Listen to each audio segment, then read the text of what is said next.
Never assume a famous name guarantees a fairy tale life. Joseph Pulitzer had 7 children, and their fate was a mix of privilege, heartbreak, and surprising twists. From tragic early deaths to carrying on a media empire, the Pulitzer family's story will surprise you and pull at your heartstrings. Joseph Pulitzer is remembered for revolutionizing journalism and for the prestigious Pulitzer Prizes that bear his name. He rose from immigrant roots to immense wealth, marrying a Washington socialite named Kate Davis. Together they raised 7 children in New York high society. The Pulitzer kids enjoyed mansions, private tutors, and European holidays. Yet life at home wasn't a total fairy tale. Joseph's intense work ethic and declining health, he was nearly blind by his 40s, meant their mother Kate often held the household together while he withdrew to cope with his ailments. But what became of his 7 children after his death in 1911? Number 7, Lucille Irma Pulitzer. Born in 1880 as Joseph's first daughter, Lucille grew up in the lap of luxury. She was bright, lively, and dearly loved by her parents. At this time in the 1890s, Joseph Pulitzer was nearly blind and extremely sensitive to noise due to chronic illness.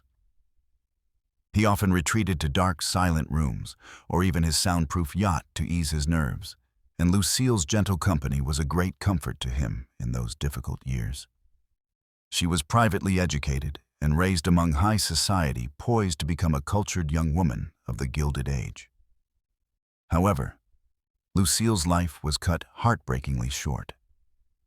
In late 1897, 17-year-old Lucille fell gravely ill with typhoid fever, a deadly disease often spread through contaminated water or food. In the 1890s, even the wealthy were not safe from typhoid's reach, as there were no antibiotics yet. Despite the Pulitzer family's wealth and access to good doctors, nothing could save her. She died on New Year's Eve of 1897, just shy of adulthood. Her untimely death devastated Joseph Pulitzer.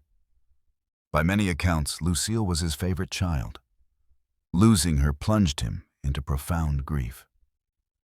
Some who knew the family said Joseph was never quite the same afterward. The famously tough publisher was seen openly sobbing at her funeral, his spirit broken by the loss.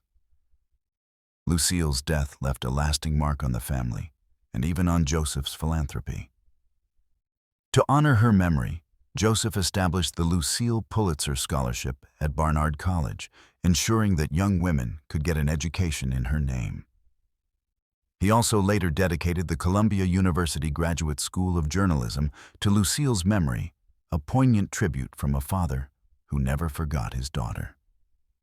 Number 6, Catherine Ethel Pulitzer, born in 1882, was Joseph and Kate Pulitzer's 3rd child and 2nd daughter. Little Catherine was named after her mother, Kate Davis Pulitzer, and was a toddler when disaster struck. In May of 1884, at just 2 years old, she contracted pneumonia, a lung infection that was often a death sentence for young children in the days before antibiotics. Medicine at that time had limited treatments for such infections. And sadly, Catherine's tiny body could not fight off the disease. She died in infancy. Her death at age 2 was the first great heartbreak for the Pulitzer family. Joseph and his wife Kate were devastated by the loss of their little girl. For Kate in particular, losing a baby who bore her own name was an especially cruel heartbreak. At the time, Joseph was intensely busy building his newspaper empire. He had recently established the St. Louis Post-Dispatch and would soon purchase the New York World. Yet no amount of professional success could shield him from the pain of losing a child. The death of young Catherine was a stark reminder that even one of the richest, most influential families was not immune to the common tragedies of the era. Number 5, Rapph Pulitzer. Born in 1879, and the one groomed to carry on his father's journalistic legacy. As the firstborn son, Rapph grew up with great expectations on his shoulders. He received an elite education, attending St. Mark's School, and later graduating from Harvard University. Imagine being the son of the most powerful newspaper tycoon of the era. The pressure was on, but Rapph stepped up to the challenge when Joseph Pulitzer died in 1911. Rapph, then in his early 30s, took over as a leader in the family business. He became president of the Press Publishing Company, which owned the famed New York World newspaper and its evening edition, The Evening World. In essence, Rapph took the helm of the media empire his father built. He ran the New York World through the 1910s and 1920s, a period that saw huge changes in journalism and world events. Under Rapp's leadership, the paper continued in the Pulitzer tradition of investigative reporting and public service journalism. Rapph also helped fulfill Joseph Pulitzer's legacy projects. In 1912, he delivered an address at the opening of Columbia University School of Journalism, a school his father endowed. A few years later, in 1917, the first Pulitzer Prizes were awarded, and Rapph was there to witness his father's name become a symbol of journalistic excellence. Rapph also had interests beyond newspapers. In the 1920s, he and his brothers took an interest in the new field of aviation. They sponsored the Pulitzer Trophy race, an air competition aimed at encouraging faster and more advanced airplanes. This annual contest spurred innovation in aviation during the early days of flight. In addition to journalism, Rapph published 2 books of his own, one about high society in New York and another about his daring airplane tour of World War I battlefronts. It's fascinating to see Joseph Pulitzer's sons branching out from print to new frontiers, using their wealth and name to fuel progress in technology and culture. In his personal life, Rapph Pulitzer moved in the highest social circles. In 1905, he married Frederica Vanderbilt Webb, a member of the illustrious Vanderbilt family. This marriage united 2 of the era's great dynasties, the Pulitzers and the Vanderbilts. Truly a Gilded Age power couple. They had 2 sons together. Though that marriage ended in divorce in 1924, it firmly established Rapp's status among America's elite. In 1928, Rapph Pulitzer married Margaret Leach, a Vassar College graduate, who after his death received 2 Pulitzer Prizes for her own work. An interesting twist of fate considering those awards were established by Rapp's father. They had 2 daughters together. Heartbreakingly, one of those daughters died in infancy from polio while the family was living overseas.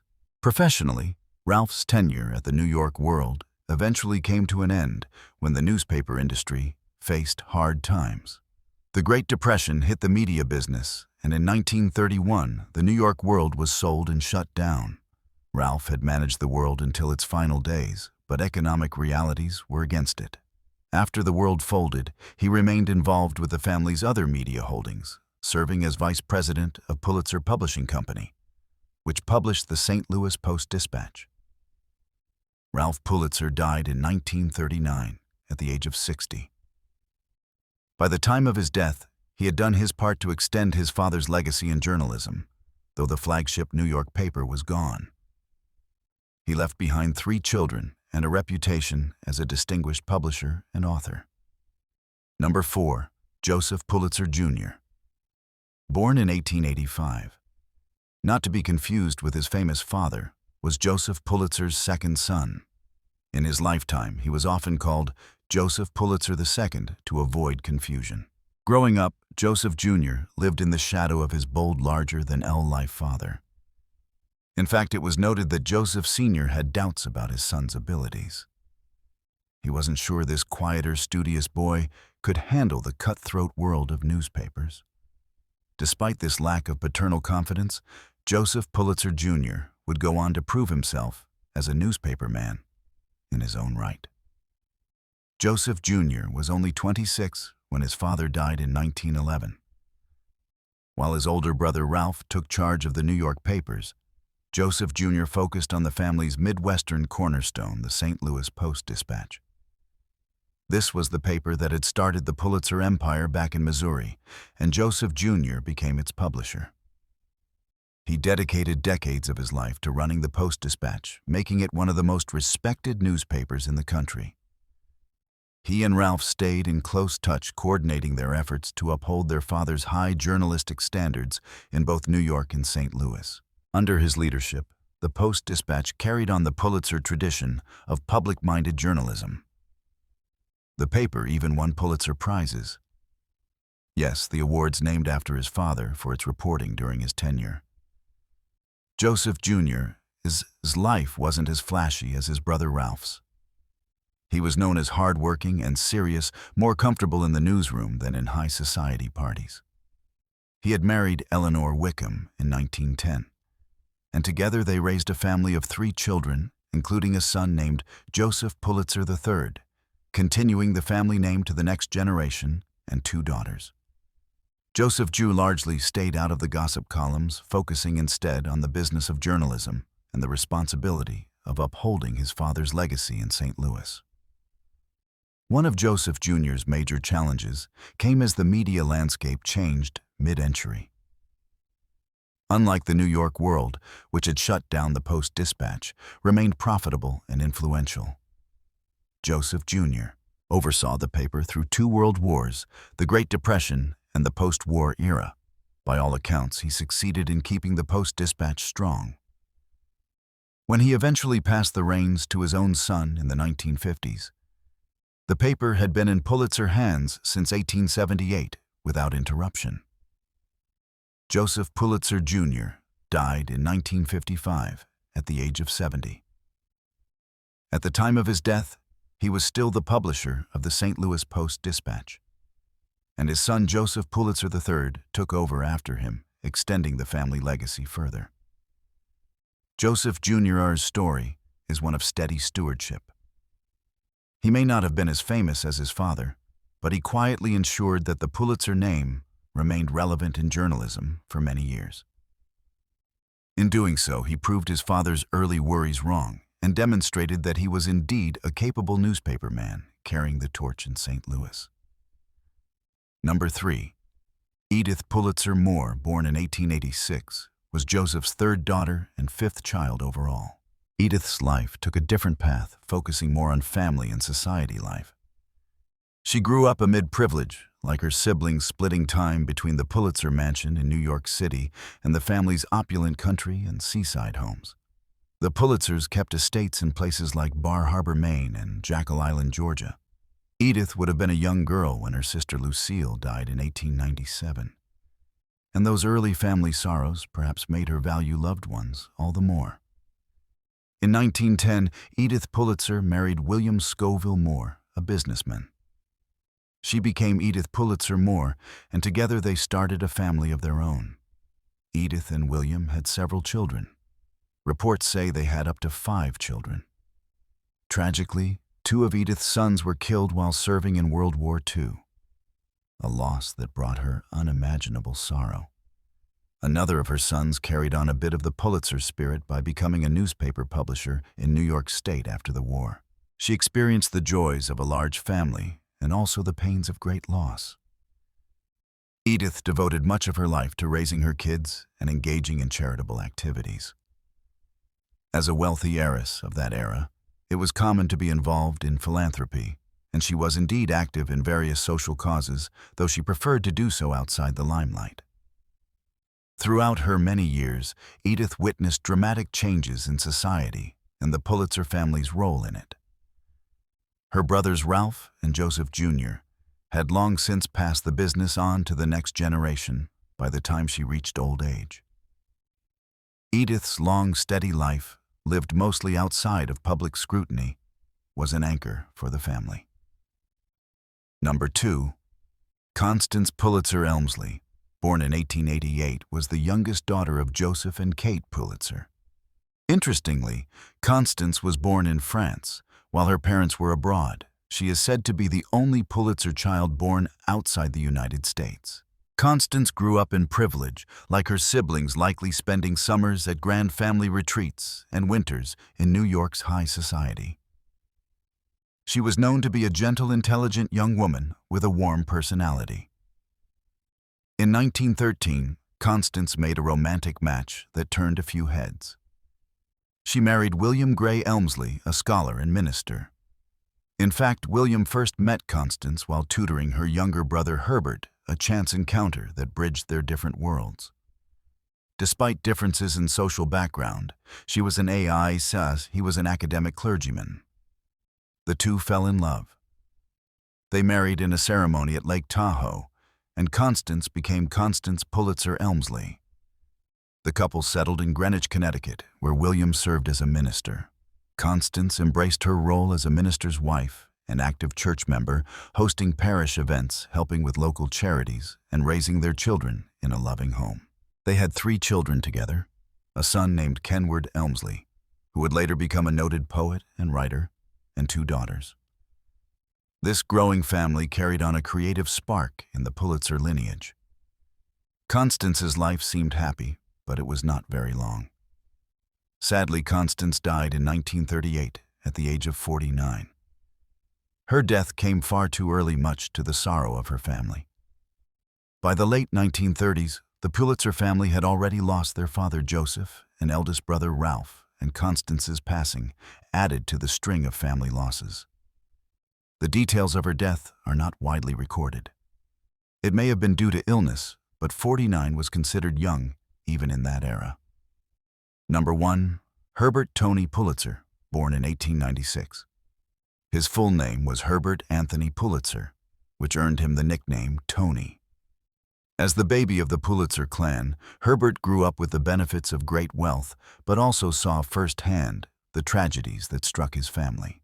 He was only an infant when Sister Catherine died in 1884, a toddler when Sister Lucille died in 1897, and just 15 when his father passed away in 1899-1911. Perhaps these experiences shaped Herbert into a person who valued enjoying life and following his own interests. While his brothers took charge of newspapers, Herbert carved out a somewhat different path. As a young man, Herbert served as an officer in the U.S. Navy during World War I, hence his nickname, Lieutenant Tony. Later, he did spend some time working with the family's St. Louis Post-Dispatch. As the years went on, Herbert became his brother Ralph's partner in managing that paper. However, Herbert was known more for his personal pursuits and a playboy lifestyle typical of a wealthy gentleman of the Roaring Twenties and beyond. Herbert had a love for speed and sport. He sponsored air races with his brothers, but he was even more passionate about things like fast cars, yachts, and thoroughbred horses. He bred Race horses and was a familiar figure in elite sporting circles. The kind of man often spotted at yacht clubs, polo matches, and racetracks, always enjoying the spotlight. Herbert Tony Pulitzer married Gladys Mildred Munn, a wealthy socialite, and together they had children, including a son named Herbert Peter Pulitzer Jr. This next generation would bring the Pulitzer name into gossip headlines decades later. Herbert's son, nicknamed Peter, famously married fashion designer Lilly McKim, better known as Lilly Pulitzer, in 1952. That pair became high society celebrities in their own right. Their story, involving colorful dresses and even more colorful scandals, is perhaps best left for another time. In his later years, Herbert divided his time between New York and Palm Beach, Florida, where many East Coast elites spent their winters. In Palm Beach society, he was a prominent figure known for throwing lavish parties at his estate. Herbert traveled frequently to Europe as well. Unfortunately, his health declined in the 1950s. Herbert Pulitzer died in 1957 in Paris at the age of 60 after a long illness. Newspapers noted that he was the last surviving son of Joseph Pulitzer. With his passing, an adventurous and flamboyant chapter of the family story came to an